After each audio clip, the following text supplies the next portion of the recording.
Muito bem, temos que falar aqui mais uma vez e, lamentavelmente, da situação da criminalidade aqui na Grande BH, no país todo, né?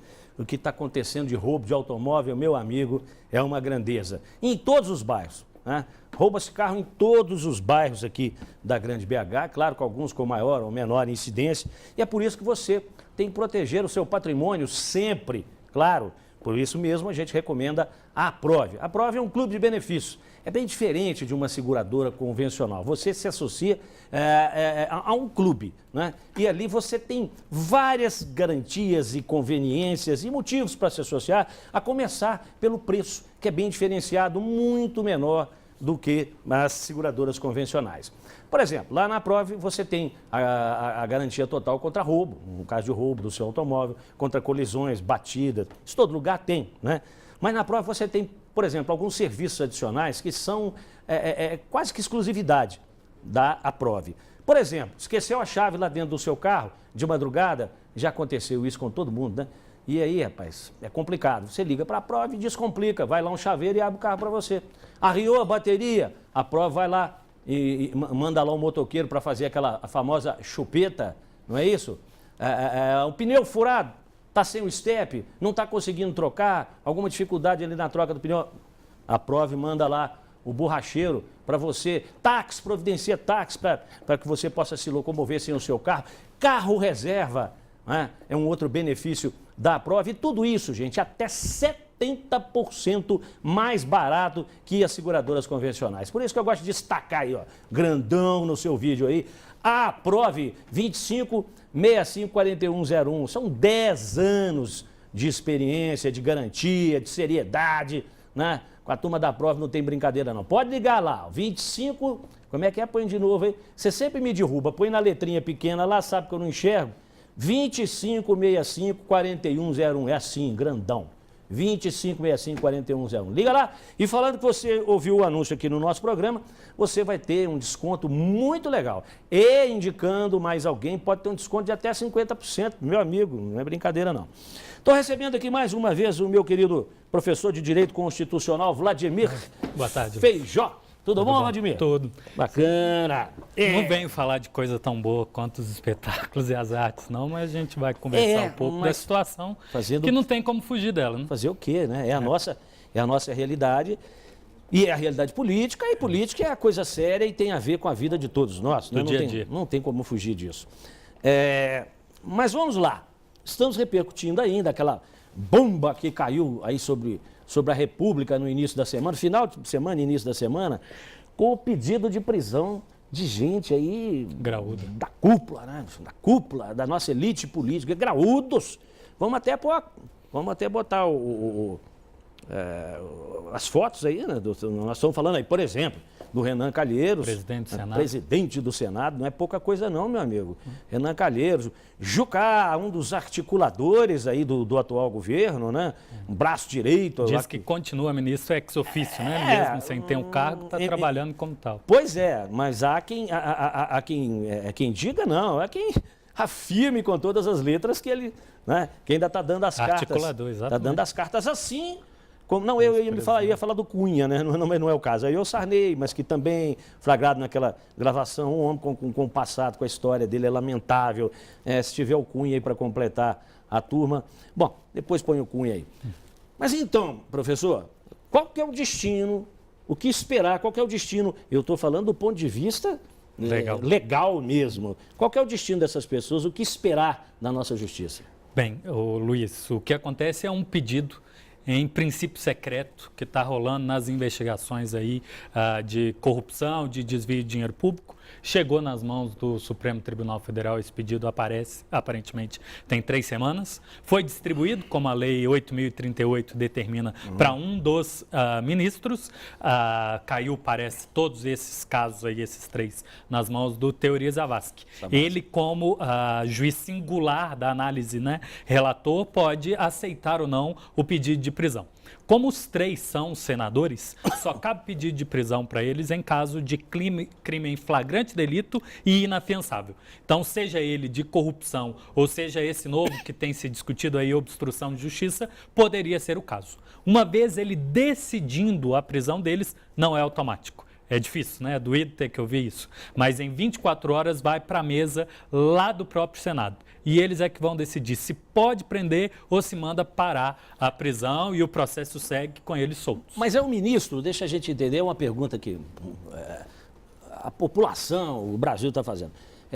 Todo mundo quer saber desses mecanismos, né? O ministro é que vai decidir se o crime foi flagrante? Exatamente. É o relator que, ao analisar o pedido do Ministério Público com as provas preliminares que ele já faz, é que ele identifica se o caso que ele está acusado é de crime.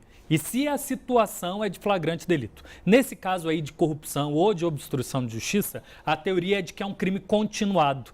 Começou em um determinado momento e eles usam do cargo público para continuar tirando dinheiro público ou tentando exercer influência. Então, o flagrante continua presente. Se existem, né, provas e mais provas, talvez uma delação, talvez um documento que mostre o peso deles no desvio ou na tentativa de barrar a justiça, ainda é flagrante. Uma vez que ele analise, essa prisão ainda é preventiva, ela precisa ser reanalisada. No caso do Renan Calheiros, que é presidente do Senado, tem que ser o conjunto dos 11 ministros, o chamado plenário do Supremo Tribunal Federal. No caso dos outros dois, o Jucá e o Sarney, como eles são senadores que não estão na cúpula, vamos dizer, na mesa diretora, aí vai para uma das turmas. Parece que é a segunda turma do Supremo Tribunal Federal. São duas. Professor, o que poderia ser mais flagrante que uma gravação onde o sujeito diz o seguinte: poxa, se a gente não se unir para acabar com isso, não tem jeito, vai sobrar para todo mundo. Se não tirar ela de lá...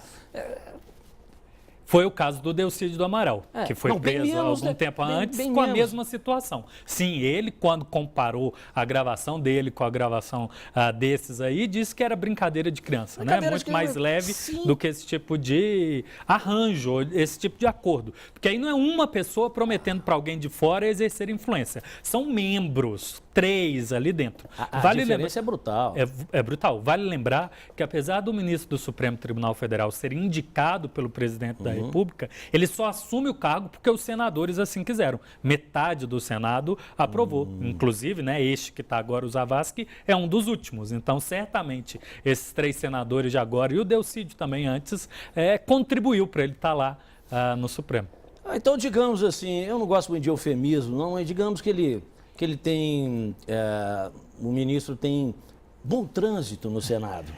Ele precisa. Para citar um caso de uma ministra que é de Belo Horizonte, a Carmen Lúcia, ela pediu sabatina de 1 ano na PUC Minas para fazer ali a sua campanha política, por assim dizer, antes de ser indicada e ter certeza que o Senado ia confirmar o nome dela. Então tem um quê de política na carreira deles também. Por mais que tenha conhecimento jurídico, eles conhecem todo mundo nos 3 poderes. Não vou colocar, inclusive, só no Congresso, não. Tem que ter um contato no Executivo e além, óbvio, do resto do próprio Judiciário, porque eles não querem alguém lá que vai trazer muita confusão. Então tem uma espécie de arranjo. Professor, assim o senhor me decepciona.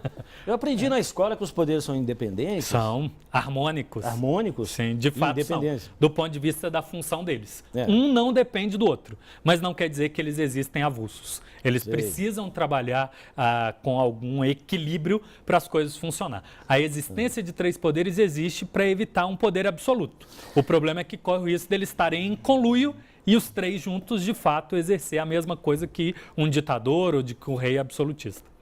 A verdade é que um poder conversa com o outro, inclusive de madrugada, né, Ivan, quando precisa. Isso. Sábado, domingo, linhas Sábado, domingo, sem dúvida. pela madrugada. Né? Olha, não, vamos chamar isso de relações harmoniosas. Eu acho que é melhor a gente entender assim, né? entre os poderes. Mas, professor, então, quer dizer que a notícia que o senhor tem que dar aqui é que, com todas as evidências, com todas as cartas na mesa, nós podemos esperar um imbróglio, em bom tupi-guarani, um nhenhenhê. Isso. Primeira coisa, parece que o Zavascki e os outros 10 ministros do Supremo não estão nada satisfeitos com o fato de ter sido vazado esse pedido. O processo ainda é sigiloso, até porque a acusação é de tentativa de obstrução da justiça, então você não escancara. Estou sabendo que você está tentando atrapalhar o processo, você mantém em algum sigilo. Então eles estão sentindo pressionados. Eles estão pressionados ou pelo Ministério Público ou no jogo da opinião pública, que quer, afinal, uma satisfação contra a impunidade, contra contra essa contínua corrupção. Então, temos aí chance do ministro achar que não é o caso de prisão, ou mesmo, se ele achar, chegando lá no Senado, o conjunto dos 81 senadores, basta que 40 deles diga que não é cabível a prisão, que eles continuam na atividade parlamentar regular, mesmo que tenham que responder ao processo. Professor, não é futebol, mas arrisca um palpite? Meu palpite é de que não vão. Não vão ser presos? Não, por enquanto não, a não ser que apareçam notícias novas desse processo que é sigiloso. A expectativa da sociedade é que eles pudessem ser presos e aí, como outros tantos que forem, trocar a liberdade dele por talvez informação de peixes mais graúdos ou de informações um pouco mais detalhadas. Afinal, a República precisa disso, publicidade. Mas professor, vamos lá, vai que você tem razão, ninguém vai ser preso. Como explicar a prisão do Delcídio, então? Por um delito, digamos, menor. Primeira coisa, o partido do qual ele representa, ou até então ele estava afiliado. Ele era, no momento do pedido da prisão, do Partido dos Trabalhadores. E ali a gente ainda vivia um clima pré-votação na Câmara dos Deputados. Talvez fosse uma medida extra de um bloco do Senado para talvez pressionar a Câmara dos Deputados. Em um segundo momento, como foi a primeira vez dentro dessa ordem constitucional que teve pedido de uns senadores, a casa estava um pouco, vamos dizer, estupefada com esse tipo de pedido e não soube reagir bem em defesa dos direitos internos da casa. Parece que depois que isso aconteceu, eles ficaram com muito medo de ter uma sequência de prisão deles mesmos. E aí parece que estão se movimentando para se proteger. No sentido não é de coibir ou acabar com crimes ou investigações, mas que pelo menos eles preservem a sua função independente de alguma interferência do Ministério Público ou do Poder Judiciário. Mais ou menos assim. Mandamos prender um de nós. Que besteira, gente. Para com isso agora. Mais ou menos mais ou menos essa impressão que parece pelas conversas que andam soltando nos grandes veículos de comunicação. Essa espécie de acordão já preparando a votação caso a ordem de prisão saia. Meu Deus, é triste. É triste ter que admitir que essas coisas estão acontecendo aí debaixo do nosso nariz, que todas essas articulações espúrias, indecentes, que ferem a Constituição, né, estão acontecendo e o cidadão impotente. Ô Luiz, e isso em parte tem a ver com a nossa memória de cidadão, que não cobra do candidato só promessa, mas cobra com ele coerência com o que ele fez no passado enquanto ele está exercendo. Muitos desses aí já foram pegos em alguns crimes no passado, já foram, entre aspas, absolvidos pelas urnas em momentos seguintes. Então, eles, de alguma forma, se sentem seguros por isso, que talvez a população em geral esteja insatisfeita, mas eles têm uma espécie de reduto eleitoral forte o suficiente para sustentá-lo, inclusive, numa próxima eleição. Lembrando que, inclusive, senadores, o próximo ciclo eleitoral é daqui a 2 anos. Sim. E alguns deles, inclusive, 6 anos adiante, né? Então, talvez eles possam estar apostando aí com a memória curta ou geral absolvição da sociedade. Alguns não podem. Em esses aqui, a gente faz vistas grossas. Com certeza estão apostando na memória curta, né? E apostam com boas chances, porque o brasileiro, de fato, tem memória curta. Professor, muito obrigado pela sua presença, mais uma vez, pela sua gentileza. Eu sei que nós vamos ter o prazer de recebê-lo aqui mais vezes, porque isso ainda vai dar pano para manga. E quem sabe com notícias que satisfaçam mais o interesse da República e não somente o interesse de um ou outro. Vamos ser otimistas, né? Tem que apostar nisso. Eu estou no direito, o direito aposta no dever ser, como as coisas deveriam ser e não como elas são. Só mais uma coisinha, com o japonês preso, quem prende... Não, isso é brincadeira, Gente, vamos fazer um intervalo comercial, voltamos daqui a pouquinho. Hoje ainda tem música, tem esporte, tem o blá blá blá da internet. O programa está movimentado, é rapidinho. Obrigado.